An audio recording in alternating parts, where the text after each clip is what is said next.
And we are brave today. We're going to go ahead and join you through a video conference here. So, uh, I had a good submission from my friend Bill, who's on the webinar, saying he was looking forward to seeing a familiar face. So we're going to go ahead and brave episode 3 with video conference features on. In future episodes, this beard might just get a little bit more out of control. So I had to take out the weed whacker today and do it myself to bring my A game here today. But this is Dustin TenBroeck. I'm the president and founder of Presidio Capital Management. I'm joined here today by my friend David Gebhardt, who's an estate planning attorney, founder and principal of Centara Legal Group. So Dave, are you here? I am. All right. Good to see you, sir. All right, here we go. Yeah. So Dave's been my attorney for over a decade, and we've worked together over those years with many, many families. I know many of you on the call today and listening to the replay have probably had the chance to work with Dave. And if you haven't, he's a resource for those estate planning needs. So we're not attorneys at Presidio Capital Management, though estate planning is definitely an important part of wealth management. So we work with outside attorneys, and Dave is one of those partners that we work with. So very happy to have him on the call in the episode here today. It's interesting when the stock market's crashing and we're having a bear market, people take extra time to look at their investments, maybe for the first time in a long time, when things are bad. And so when we see the mortality and morbidity out there, I think it's time for all of us. I know I have personally kind of take pause and make sure that our ducks in a row as far as our estate plans and make sure that we have all of our affairs in order. So I thought it'd be timely, and it was certainly at the request of a lot of you to have a discussion on estate planning. So Dave, thanks for joining us here. Thanks for having me, Dustin. It's not often that estate planning is at the top of everybody's mind, so you got to jump on it, right? That's right. Yeah, I always joke about that. It's like the last thing on the list that we want to get done, even as financial advisors. It's very important. We always joke, you just have to do it before you die, right? That's right. It's like sharpening the lawnmower blades. That's just right above estate planning. So. I don't think I've ever done that one. Maybe it's a step higher. Yeah. It's been on my list for a very, very long time. So. Yeah. Good. So I'm going to have the first part of the episode today, and then I'll turn it over to Dave. So, I want to give you a little update on what's happening out there, kind of tracking the disease and the contagion, and as well as what we should be focusing on in the financial markets, and hopefully, providing some calm, cool heads out there to prevail. And we're all kind of sitting here, I'm in my house, Dave's in his, our whole team is working remotely. And I do need to give a shout out to all the team members here at Presidio Capital Management who have been working tirelessly every day, all working remotely. We've been very efficient in using Zoom, like this technology here. We're on Microsoft Office Teams. Everyone's in communication throughout the day, contacting and working with clients. And so, my hat's off to them. Everyone's really stepped up. I think it's Winston Churchill who said, it's one thing to say, carry on, and it's another thing to actually do it. And so far our team members have really stepped up, and I'm really proud of them. So, we're all in this holding pattern, and a lot of people are wondering, when are we going to get out of it? And we keep waiting, to see this thing kind of turn and look for brighter days ahead. And we know they're there. We'll talk about that. And so, how long are we going to be confined to our houses is what a lot of people are wondering, certainly for their personal lives, but of course, as it relates to the economy. So, is it by Easter? Is it by the end of April? Is it mid-May? Is it June? And I kind of feel like, I'm on the plane and they close the gate and we're on the tarmac and, we're about to take off and the captain comes online. And he says, hey, folks, sorry, there's some technical challenges, give us about 15 minutes and we're going to be underway. And whenever you hear that, that story, right? You've all been there. And whenever we hear that, we instantly know in our head, okay, it's going to be at least 45 minutes to an hour before we go anywhere, and so, they're giving us these dates and we're just kind of like, yeah, okay, what's the real story? When is this going to be? Now we know we're going to take off, but we don't know when. And we know that it's going to be some time. So, we have to get used to this as a normal way of life. I hear a lot of people talking about, I'm just going to wait on everything. I'm going to wait on doing my estate plan. I'm going to wait on doing my financial plan until things get back to normal. And we just don't know when that is and what normal even looks like. So I really encourage people to take the information that we get from these episodes, these webinars, stuff we're going to talk today, and don't delay. We have the technology that we can really do a lot together. So getting into my presentation here, a little disclaimer. So we're not giving any specific tax, legal, or financial advice to anybody here. So the information we've prepared in this material is for illustrative and informational purposes. It's not intended to provide anybody here viewing this for any specific tax, legal, or investment advice to you personally. So make sure you contact your personal tax, legal, and investment professionals to get that done. As a reminder, all investments carry some amount of risk and the potential loss of principal. Okay, so no strategy or one product can assure your success or protect against loss, and performance in the past is certainly not indicative of guaranteed future results. So I wanted to start a little bit today, just giving an update. I haven't done this before, but talking about the contagion as we see it in the U.S., globally, what the numbers kind of mean, and also what we're tracking in our own county. So I'm not sure how many of you are going to those county websites and tuning in, but there's some good information available to us that's updated on a daily basis.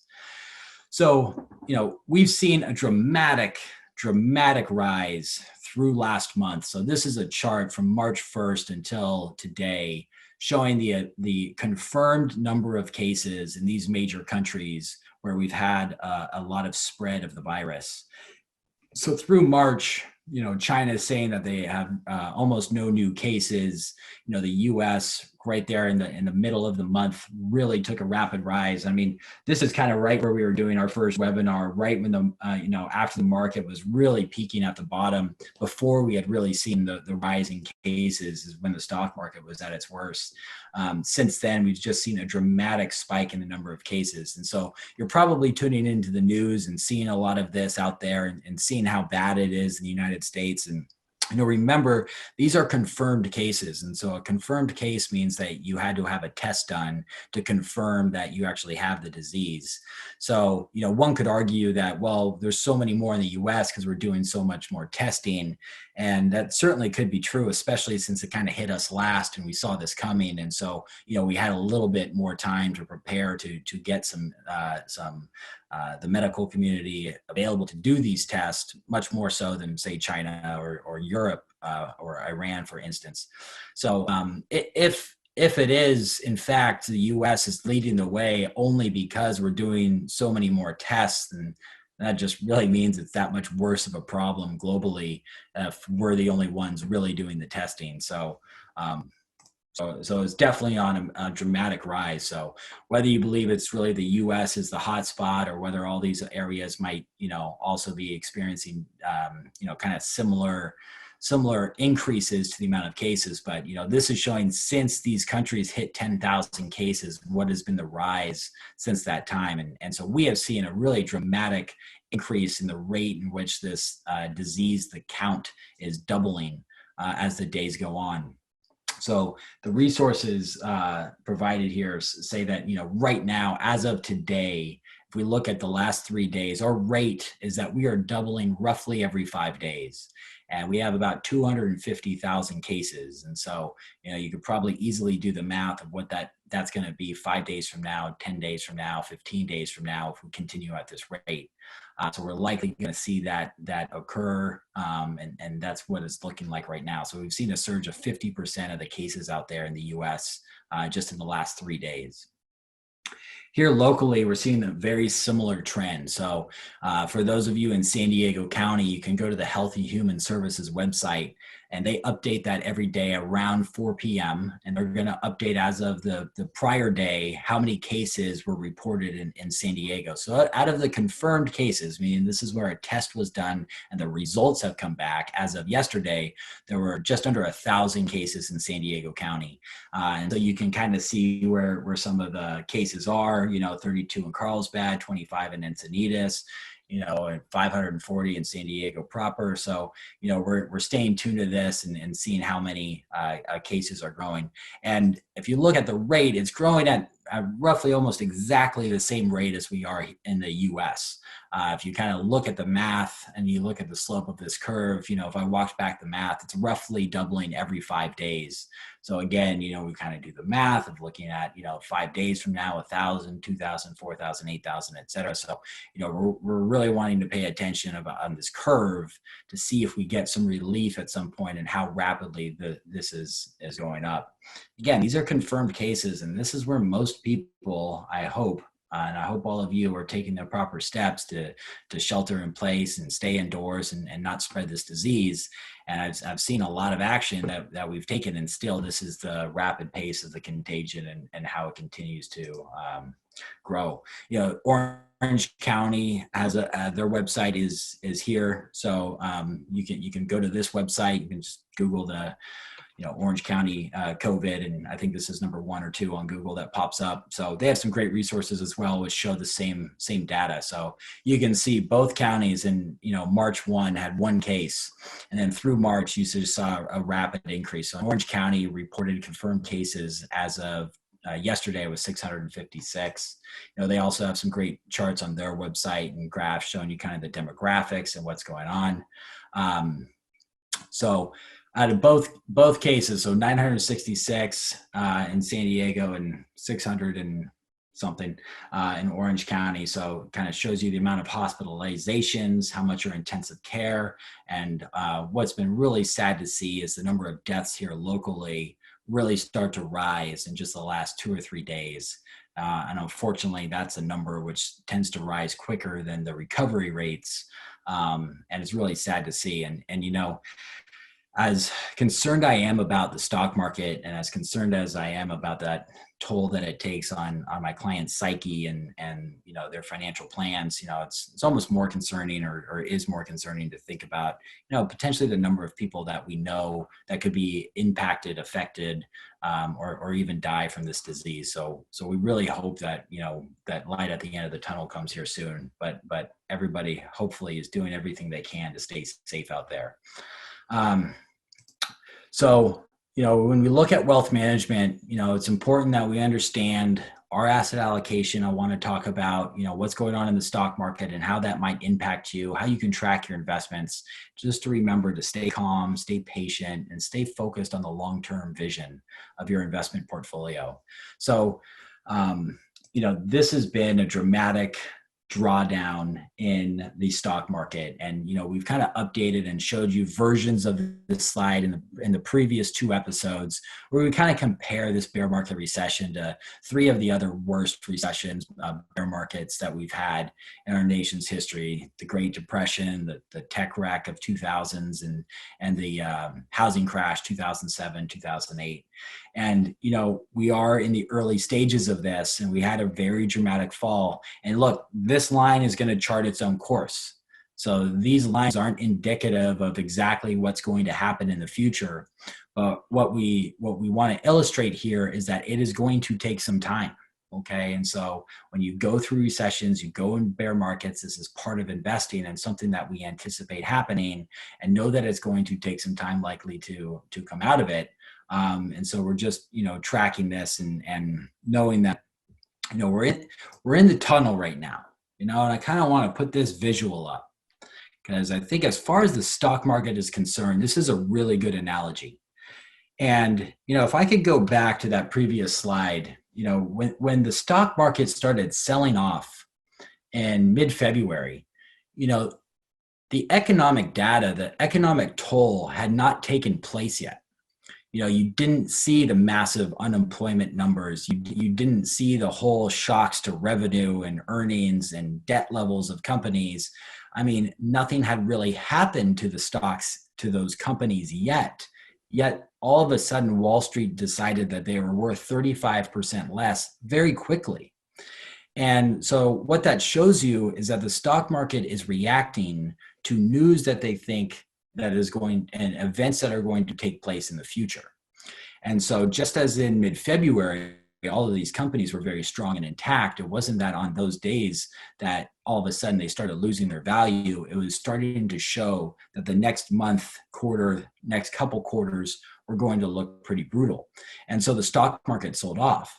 Now, remember that the stock market is going to do that when we're getting out of the tunnel. And so, if you can go back to March 9th of 2009 is when the stock market hit its bottom in the last recession. And I remember that time very well as a financial advisor, let me tell you. And I'm sure many of you do as well, and probably experienced some pain. And I know a lot of people had some really big financial hardships, and they weren't all done by March 9th of 2009. A lot of the really bad stuff where people lost their homes and through foreclosures and short sales, real estate didn't really even bottom out to 2011, people losing their jobs. A lot of that stuff happened after the stock market recovered. But what the stock market saw was a light at the end of the tunnel.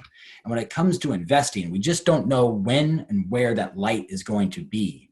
And we're in the tunnel and we cannot see it, but I hope all of you know and believe that there is a light at the end of the tunnel, and we don't know when or where it's going to show itself, but just imagine it's right around that corner. Just imagine we go out, 40, 50 feet from where we are now, and we can peek around and we can see the light. And as soon as that happens, that's when the stock market is going to turn. So that's why it's very difficult to time the stock market and to try to get in and out at the right opportune times. And so it's important to remember that, and why we stay invested, and why we look at our asset allocation, and not say we don't take any action, but just to know that at some point that light at the end of the tunnel is going to see itself, and the stock market's going to react even though we're still in the dark tunnel. Okay. So I thought that would be a helpful analogy that you can help picture of what we might encounter in the future. Winston Churchill says, the pessimist sees the difficulty in every opportunity, and an optimist sees the opportunity in every difficulty. And I think it's also important that we remain optimistic, and that doesn't mean that we have to stay positive. I was listening to Simon Sinek this morning, which is somebody I follow on social media, and he was talking about the difference of optimism and pessimism, and positivity and optimism. Sorry. It's not like we're positive fools just saying that everything looks good, even though most of the news and the reality is negative. And that's true. Most of the news and the reality of the situation is very negative right now. Certainly the losses in the stock market, the losses of life, the losses of our way of life. A lot of things are negative, and those are very real. There are some positive things: embracing new technologies, connecting with loved ones, both sides of our aisle, political parties coming together to work together. We didn't even think that was possible. I guess this is what it took.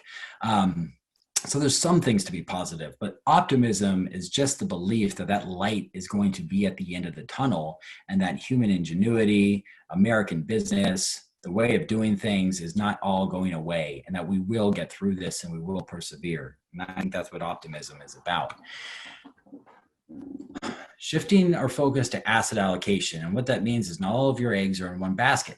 So everybody has a financial plan. If you work with us, you know that you have very specific parts of your portfolio that are designed and allocated to for very specific reasons and needs that you have, especially as it pertains to your retirement plan. And anything that you have in the stock market is very long-term focused. We're talking about money that you likely don't need to use for a period of 15 years or longer per the financial plan. So it's very important to remember when we're looking at different parts of our asset allocation and how they're reacting, that what are we going to use this money for? Is this money that we need tomorrow? And also to remember that we kind of watch the stock market. The stock market, is on the news. They don't have the bond market on the news too often. And they certainly don't talk about cash accounts on the news. And so, we might get the feeling that when the stock market's going down, all of our money is going down in value. And that's just not the case. You're going to have different parts of your portfolio that you're going to act differently. Now, if you're a client of ours, you can track this by going to our website, presidiocm.com. You go to the client login. So in addition to getting your client statements, you can log on to the PCM Wealth Management portal. enter in your credentials, and you're going to bring to your wealth management website. So here, all of your accounts under Presidio are linked to there directly. I know we had some feeding issues going on, but all that's been corrected. Everything should be up to date. You can link your outside 401ks, your bank accounts, credit cards to make sure that you have a total wealth management profile and picture that's updating every single day. And you can look at different reports that are in there. So if you go to that investments tab, and it'll show you, what percentage of your portfolio, you can even drill down to each account level, do you have in the stock market. And based on some conversations I had this week with clients, I thought that was very important to bring to everybody's attention. Because why are we looking at our accounts? First of all, it's because I'm hesitant to tell everybody to go look at their accounts all of a sudden. Make sure you adjust your expectations, okay? Stocks are down. Your stock market investments are going to be down. That's what you should expect when you're investing. I know that if you've ever spoken to me about that before, or had a conversation with me about stock investing, that we all knew this to be true, that we have inflation, taxes, and market crashes, and this is just something that we have to combat in our financial plan. So when we're turning into the news and watching the stock market and looking at our accounts, we want to be informed, but we have to ask ourselves some questions, because we don't necessarily want to take an inappropriate action. So if we're looking at our accounts to see if they're down, and if they are, I'm going to get out of them. Well, you were probably in the wrong investment if that's the case. Investments can lose money, and the stock market does go down temporarily. So if you are investing in the stock market and you see that it's down, as an investor, you kind of want to know that that's a possibility. Warren Buffett has another great saying, and we quote him a lot in these episodes, that the stock market is a wonderfully efficient mechanism for transferring wealth from the inpatient to the patient. So, don't be one of those people giving up the wealth transfer. Ask yourself, is the world ending? Do you think capitalism and commerce is going to exist in the future? Do you think that we are going to buy goods and services in the future? If you do answer these questions a certain way, you might want to be a little bit more long-term focused in view, and know that there are going to be opportunities for you as investors that come out of this, right? And so, if you look at just the section of money that we have in the stock market, know that, take that percentage. So, when we invest in the stock market, what's the risk? We have, potential, these bear markets and drawdowns, which can be no fun. Okay. And so, but if the stock market's down 30%, that does not necessarily mean my whole portfolio is down 30%. So what I want to know is, how much money do I have in the stock market as a percentage of my whole portfolio, right? And I'm going to multiply how much the stocks went down by the percentage that I have in the stocks. So let's just say the stocks drew down by 30%, and I only have 50% of my money allocated to the stock market. Then I might only see a drawdown of 15% in my portfolio, certainly due to the stock market. And that doesn't mean I don't have other things in the portfolio that might be acting better or worse. But, that's to kind of, when you're tracking the stock market, just understand it doesn't mean that all of your eggs are in that basket. We have balancing risk when we're managing our portfolios. And so why we're not always all in cash or all in fixed income or all in stocks. I mean, stock markets experience bear markets and market crashes and recessions. They come out of them. What about fixed income and bonds? Those can be adversely affected by interest rates or credit risk of companies. And what about inflation? So if we have all of our money in cash and inflation rears its ugly head in the future, which, if you're printing $6 to $10 trillion into an economy that has a quick recovery, I don't know, that could probably spell out some circumstances that could cause some really massive inflation very quickly. And so we're going to have those balancing risks where we have different parts of the portfolio that are going to react to that.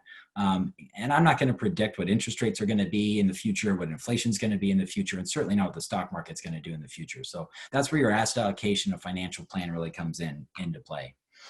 So I'm being kind of running over here. I told Dave I'd go 30 minutes and pass the mic. So I know he's waiting to get in here, and maybe you guys are too. So, I'll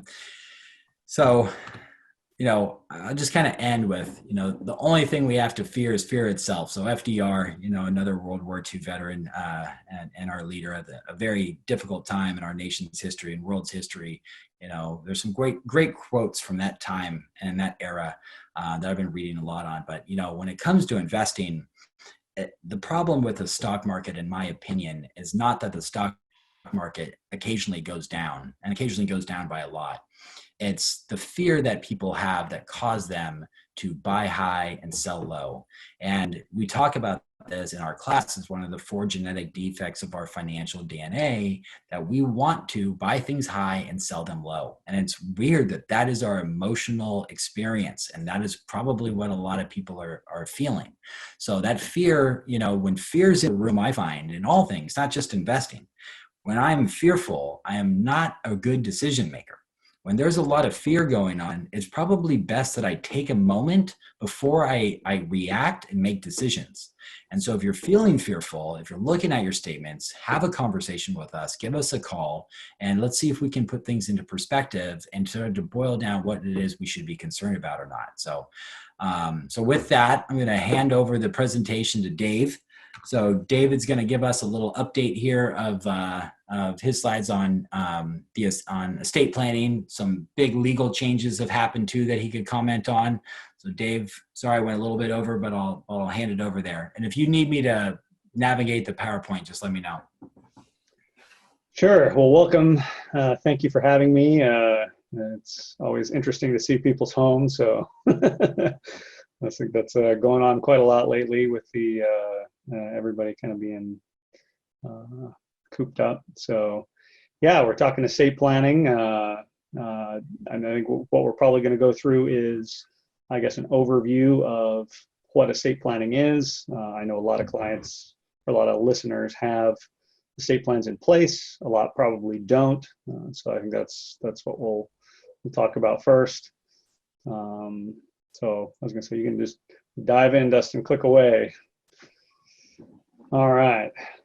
So this, Dustin's team added this, and I mean, makes me very sad. I had hoped that, I guess, estate planning had been more pervasive than this. And I mean, I guess I eat and breathe it all day long. So my view of it is that there's more people doing this, but I guess that's just the industry I'm in. So yeah, this is a sad scene that if in fact these numbers are correct, that so few people have estate plans in place. I'd hoped there would be more.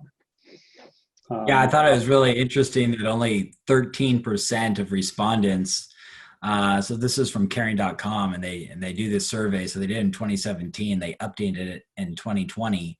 And only 13% of people polled said they had a living trust. So even out of the 32% that have one or more documents, I mean, 2/3 of those don't even have the proper estate plan. Yeah, it's crazy. And I mean, there are some states, there's not very many, where, having a will-based estate plan is just fine because probate is reasonably efficient and reasonably cheap. But, California, sadly, is just not one of those. So, in fact, most of the states aren't. Most of the populous states aren't. So, yeah, those numbers scare me. Oh, well.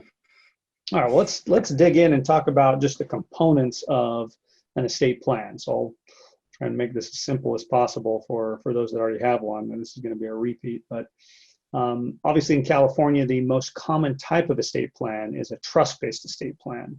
The reason is because we want to avoid court interference as much as possible because it's so expensive and so time-consuming. Again, to give you an example, if we had just a piece of real estate and we wanted to get that administered, if it was in a trust, it could be done in a matter of weeks to months for, an hour of attorney's time and some filing fees.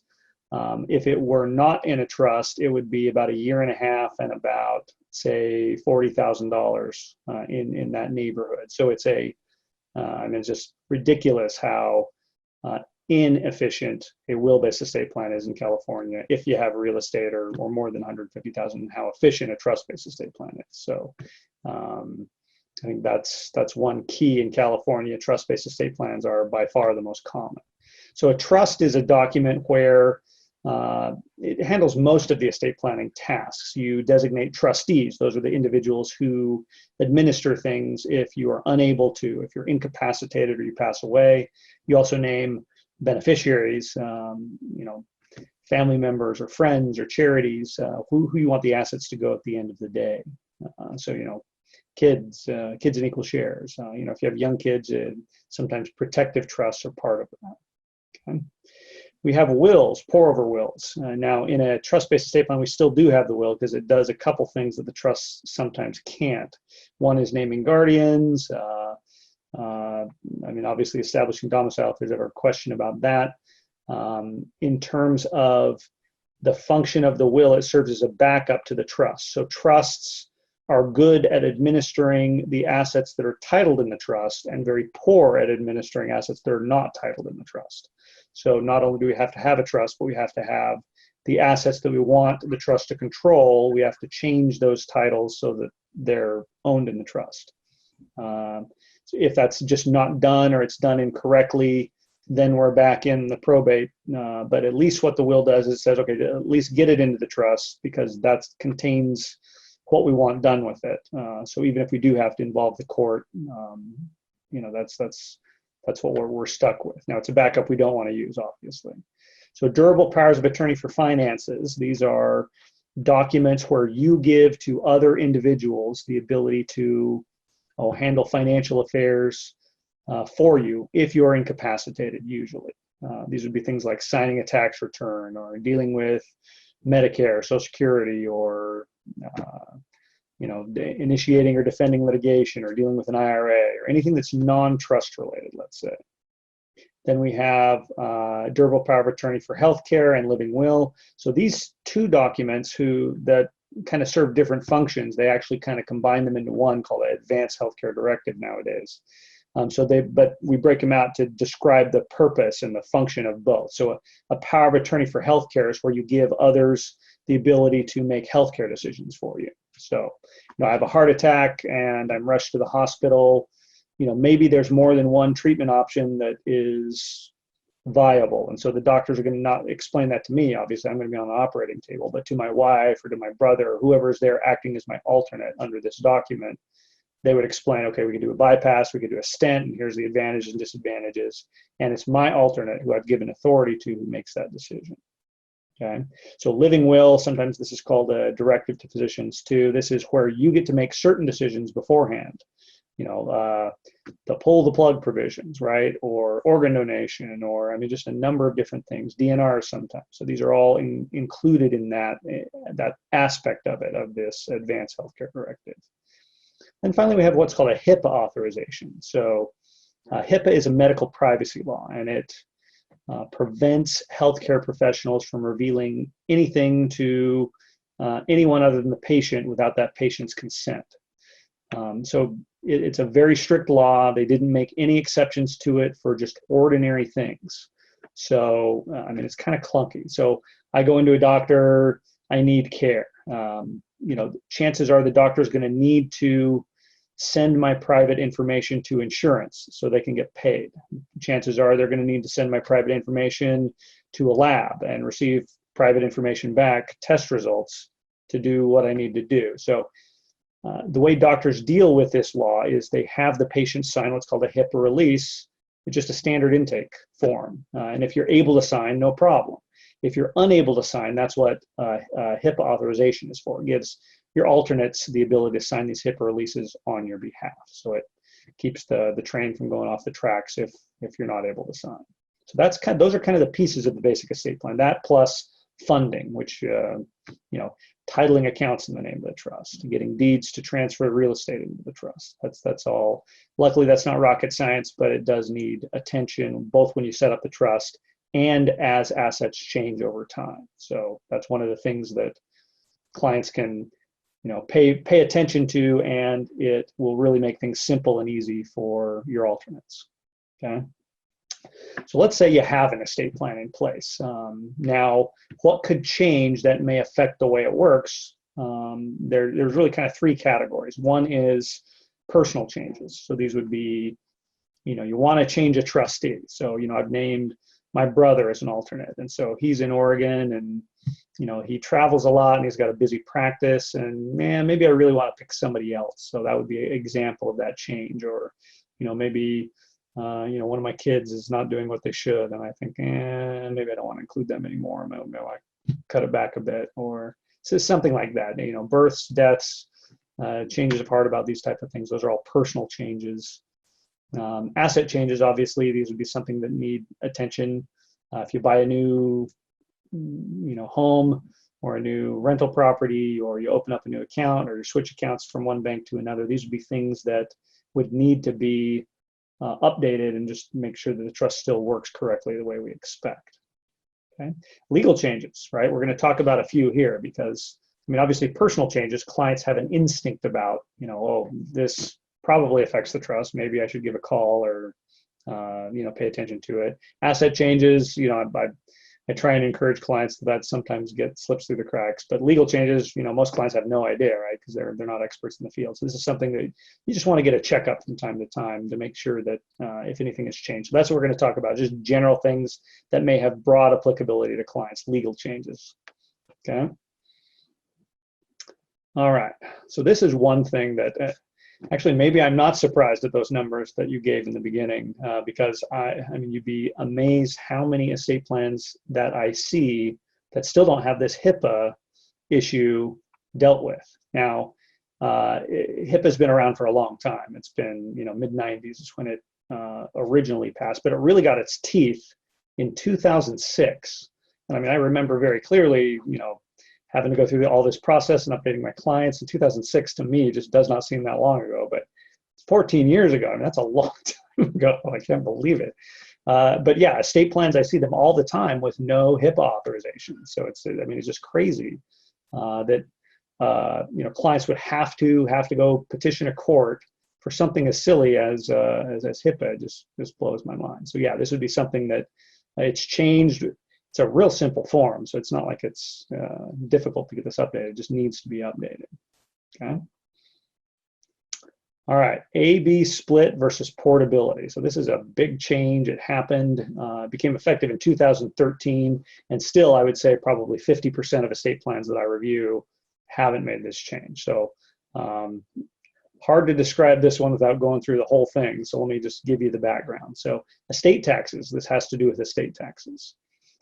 It used to be, prior to 2013, for most of a century, that the way estate taxes worked is if you were to pass away and your estate was above a limit, that you would pay a marginal rate, some marginal rate. And usually it was a pretty rough marginal rate, around 50% or so. And that credit that you got was called the applicable credit, or it used to be called the unified credits, had a number of different names, but that's the limit that if you're below, you don't pay any, or your heirs don't pay any tax, I should say. But if you're above that, you start paying tax. Okay. Now, it used to be that this applicable credit was personal to you. And if you didn't use it when you passed away, it went away wasted. Now, this caused problems for married couples because sometimes married couples pass away at the same time, but oftentimes they don't, right? So you have two clients and they've accumulated essentially two people's worth of assets over their whole lives. And then let's say one passes away and passes the assets to another, to their spouse, and that transfer, there's no estate or gift tax there because it has a marital deduction. But now this survivor has two people's worth of assets and only one credit. So that was a real problem. And the way planners had dealt with that over the last, again, most of a century, is they had designed trust to split at that first passing so that both of these applicable credits were fully used. Okay. Now, it's kind of a clunky way of doing it, and planners have been pushing on the government for a very long time to try and change that. And lo and behold, it only took them, 80-something years to get it corrected, and they gave us that correction. They actually simplified tax law, if you can believe it. They gave us something called portability. So all that is if one spouse passes away, passes assets to the other spouse, they also get whatever unused credit goes with it. So now that surviving spouse has, they may have two people's worth of assets, but they also have two credits. And so that's very useful and a lot simpler and also more tax efficient than the AB. So most clients now, except in certain circumstances, want to get rid of that AB and go with what's called a power of appointment type structure. The clients that want to keep the AB, they want to keep it for control reasons, like if you have kids from separate marriages, that type of thing. That would be the reason to keep the AB. Other than that, most clients would be better off without it. So that's a change. Again, a lot of estates haven't incorporated it, which I guess is an important thing to incorporate. Okay. All right, let's talk about IRA distribution changes. So IRAs have, I mean, there's certain assets that are great to inherit, right? Roths, life insurance proceeds, right? Those come tax-free. That's great. Other assets that you inherit, sometimes they get a step up in basis, in most cases, and those are great assets too, because again, very little tax to be paid in most times. IRAs, regular IRAs or 401ks are, they have never been an ideal asset to inherit because, the beneficiary has to pay tax when they pull it out, but they've had some benefit to it. You used to be able to do what's called stretch out planning, where if you were a young beneficiary or a young beneficiary got it, they could stretch it out for their entire life and use it largely in their retirement if they wanted to. So, mom and dad pass away, I'm in my late 30s, early 40s, and, they gave me $100,000 in an IRA. Well, that actually wouldn't be too bad, because then I could, not really take that much out of it. I'd have required minimum distributions, but they'd be very, very small. And I could push that out. That would be actually great for my own retirement planning, to have an extra 100,000 that I could really push out and stretch out. So just this year, it became effective in 2020. The Secure Act changed that, right? They said, we don't want this to be as attractive of an inherited asset as it is currently. So what they did is they said, you are no longer allowed to stretch out for a lifetime as an inherited beneficiary in most cases. In some cases, you still can. We're limiting it to 10 years. Okay, so a lot of the planning we did around the stretch out, IRA conduit trust, things like that, this new rule change has kind of broken that. And also, as an inherited asset, it's kind of really changed the focus. It's made it less attractive even than it was before. So I think the importance of, a Roth conversion or things like that, or using this particular asset in retirement for income versus other particular assets, or maybe making this asset part of your charitable plans, maybe that has become, those different options have become more important than they were previously. So also, you always had the ability, and I think we had one of these question on this topic, but I'll touch very briefly on it before we get to that question. You always had the ability to drop an IRA into a protective trust. Like, my youngest is 3, and I've got a 13-year-old and I've got an 18-year-old. So, if my wife and I are gone tomorrow, nobody's getting a checkbook, right? They're all getting their share in a protective trust, and it'll be my brother who's handling it for them and saying yes to college, no to giving money to a boyfriend or a sports car or things like that, right? So that type of control comes at a price when it comes to IRAs. If you name a trust as the beneficiary, instead of 10 years now, you only have 5 years to pull it out from the IRA or 401k into the regular trust account. So we'll talk about some of the economics of that. I think we've got a slide coming up about, the impact on that, about how much you actually get out. And, there's a bunch of variables, obviously. So if the kids are earning money themselves, obviously that pushes whatever IRA distribution into a higher bracket. The more you have in an IRA, obviously, if you have a ton and you're distributing out over 5 years or 10 years, obviously that pushes you into a higher bracket. So let's take the worst case scenario. That's that first column. So you have $1 million in an IRA, and let's say they pull it out all in 1 year, right? Wow, that's going to be in the highest bracket, between Fed and state. They're going to pay about 50. So $50,000 or $500,000, that is going away. I mean, I would roll over in my grave, and there'd be, if I could haunt somebody, boy, I certainly would be motivated to then, right? So, all right, option number 2. I was muted over here, Dave, but I was laughing. Oh yeah, I saw that. So, all right. So option number 2 is, again, same million. Let's say we have a young beneficiary. So, let's say my 3-year-old. Now, I don't have $3 million in an IRA, so my $3 million is not getting divided, and $1 million is not for my 3-year-old. But that would be awesome if it was. But I'm definitely not naming outright to a 3-year-old, so it'd have to be into a trust. 5-year distribution, 35% tax rate, because it would come out, $200,000 a year. Or something like that. So still, tax would be reasonably high. So the net transfer would be $732,000. Now let's say we did the kids are older, they're mature enough to handle it themselves. We don't think they're going to pick column 1, and so I don't have to strangle them from beyond the grave. And let's say they're going to plan it out, stretch it out over 10 years, equal payments. They can get it even lower, right? So maybe in the 30% bracket.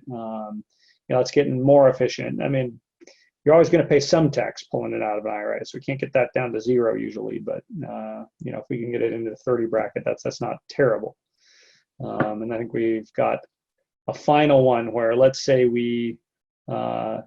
the parents had a ton of foresight and did some Roth conversion, so that $1 million was not in an IRA.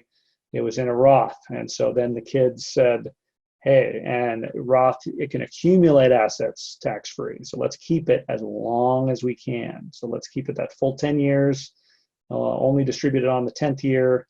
How much tax do they pay? 0, right? So, and how much is that going to grow over that 10-year period? Well, again, it's assumed 6% growth rate. So now I've got $1.6 million. So huge difference, right? Doubles the amount that, I guess more than doubles, even under the best circumstances that they get. So Roth conversion for inheritance is a big, big deal, right? I mean, Roth conversion for your own retirement planning can be a big deal too, but especially for inheritance. This new Secure Act has really, focused our minds in, we really want to, put some time and effort and sharpen the pencils around these IRAs. Okay. All right. Let's talk about taxes over time, right? So this is it's kind of a crazy chart here. We have highest marginal tax rates, and occasionally you'll hear that, oh yeah, top marginal tax rates were way higher in the past, but actually they applied to very, very few people. And so I think the key things here that you see, that this big gray wall, that's the annual revenue that the federal government has collected over as a in fixed dollars. That's that right scale. So you can see that the amount they've collected in tax was very, very low at the beginning, and really kind of creeped up over time.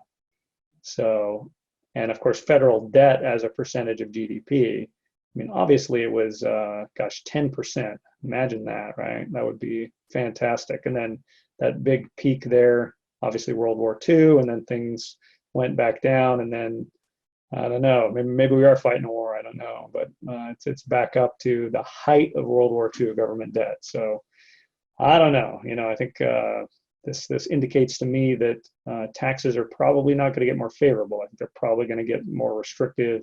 Marginal rates are going to go up, applicable credits are going to go down. All of this does not bode well towards the solvency of our government versus what they need to raise in tax revenue. Yeah, Dave, when I look at this, I draw the same conclusions, and I think that a lot of people do. Whoever has a PhD can dissect all the information on this chart here. But we're looking at the federal debt as a percent of GDP, only being higher in World War II, coming out of the Great Depression, which was funded on war bonds. And of course, we just had a lot of national debt and not a lot of domestic product.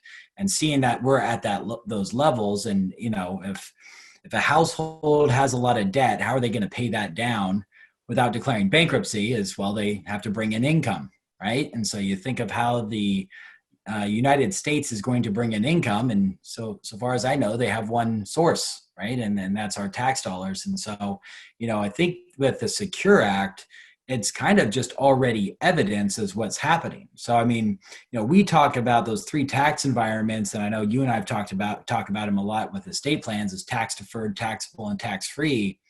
Just think of the decades of people putting away money in these tax deferred accounts. Most people do not have a progressive distribution plan and end up passing on these large IRAs and retirement accounts that are all now going to be distributed in a very truncated period of time. And like, to your point, if they're really astute beneficiaries and with the right trust and plan set up within the family, maybe they stretch that out over 10 years. I'm working with people over the years, I know that that's probably not going to be the average. And so, just think of the percentage of revenue, of how many trillions of dollars are in those retirement accounts that were already is evidence, I think, of the higher taxation of our investments in those accounts in the future. Yeah, oh, absolutely. I think the changes in the Secure Act for sure were a revenue thing and not anything else. Again, it's that's the thing too, is I think the assumption that the reason we contribute to IRAs or tax qualified accounts, I guess one of the assumptions that drives it is that we're putting it in when we're in a high tax bracket and it's going to be pulled out in a low tax bracket. I think more and more that's proving wrong for most clients. If you get a substantial IRA, your income in your retirement is going to be in these higher brackets. If it's inherited, for sure, and they only have 5 or 10 years to pull it out, again, same thing. They're forced into these high brackets. And again, you get tax deferral, which is an important piece of it, but having a really, really solid plan for the distribution phase, that's got to be key. It's becoming more and more important and more evident.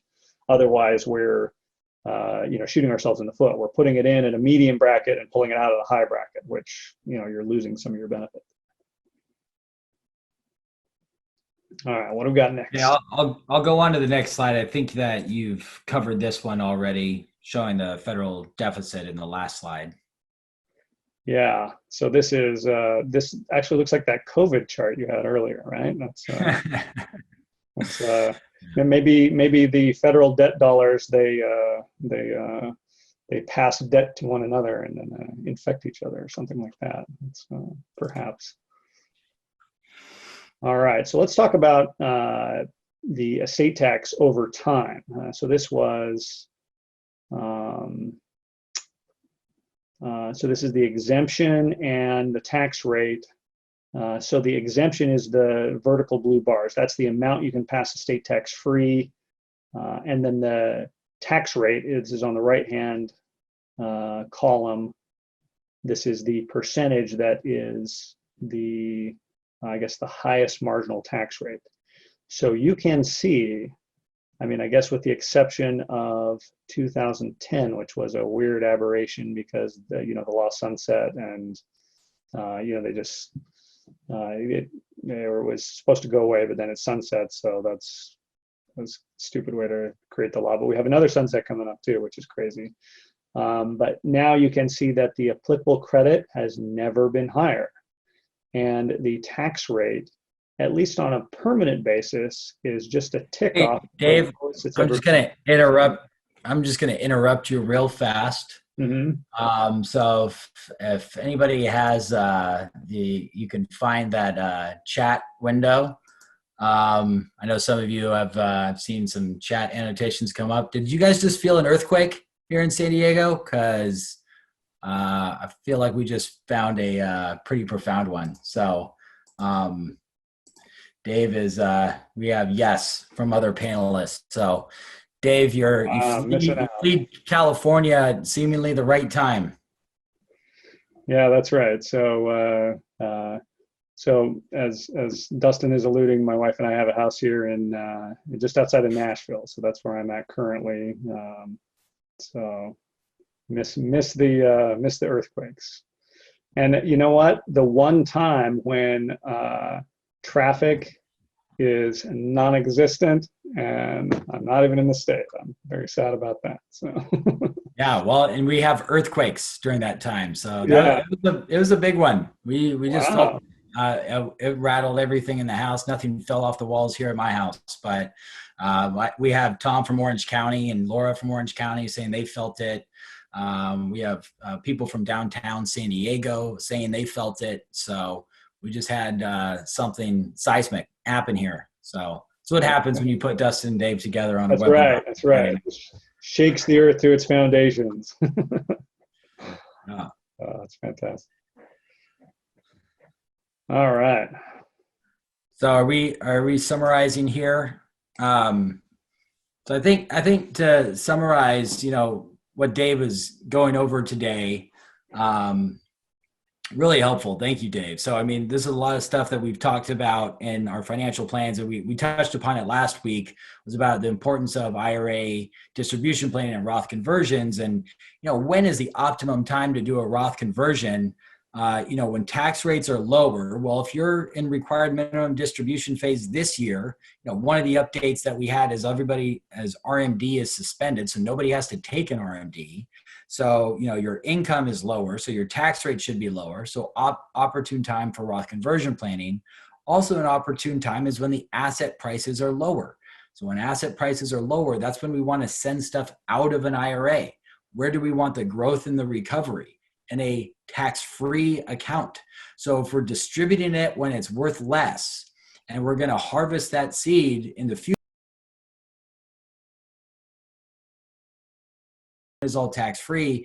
This is again where we can take opportunities in bear markets to really set us up nicely in the future. And so there's been some changes to estate planning, but yeah, I agree with you, Dave. I thought that the numbers were better than that. But I know that, it is a top of list thing for people who attend our course and that we work with is getting either their estate plan updated or created. So thank you very much for being on with us today. I know that a lot of people are probably interested to speak to you, and we'll go ahead and help facilitate that. We're wrapping up here our episode. So we had a little bit longer here. It looks like everyone hung on. So hopefully you found it worthwhile. We're going to have a Q&A session as well. So I had some questions that people sent in advance. Thank you. But if you have some questions, you can go ahead and start entering them in the Q&A. Dave will hold on. So whether the regards to the financial markets, estate planning, financial planning, we'll be able to answer those questions. So as always, we're here. Our role is as your personal CFO, as your fiduciary, and carry that fiduciary duty of care. And we help coordinate, these different departments in your financial lives. So we're talking about today, like investment management, risk management, tax planning, estate planning. We work with outside professionals and their disciplines like David Gebhardt and his team, right, to make sure that you have this coordinated personal CFO effort and to make sure that all of your financial goals and objectives can be accomplished. So if you don't have a personal CFO, you're not already working with us, we'd love to have that opportunity. So you can find out more about us on our website. You can request an appointment directly on the website, send us an email, give us a call. We're answering the phones, we're responding to emails, we're all working hard. So we're happy to speak with you, or if you know anybody else that you are a client and you'd like us to talk to one of a friend, family member, or colleague, we're happy to do that as well. That was a long one tonight. It looks like most, if not all of you guys held on to the end. So hopefully you found this worthwhile. So Dave and the team and his team and the team at Presidio are standing by here to help you. Those of you asked questions I didn't get to, we'll circle back with you next week on a one-on-one setting. So thanks again for taking time out of your busy Friday night plans, joining us here at Presidio. Dave, thank you so much for joining us. It was a pleasure having you. Thanks for having me, Dustin. I appreciate it.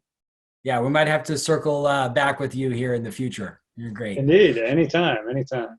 Wonderful. All right. Thank you all. Send me an earthquake. Oh my gosh, that's wild. I can't believe that happened here. So I know. Everybody stay safe. Have a great weekend. And we look forward to tuning in next week, 6 o'clock on Fridays. Thanks, guys.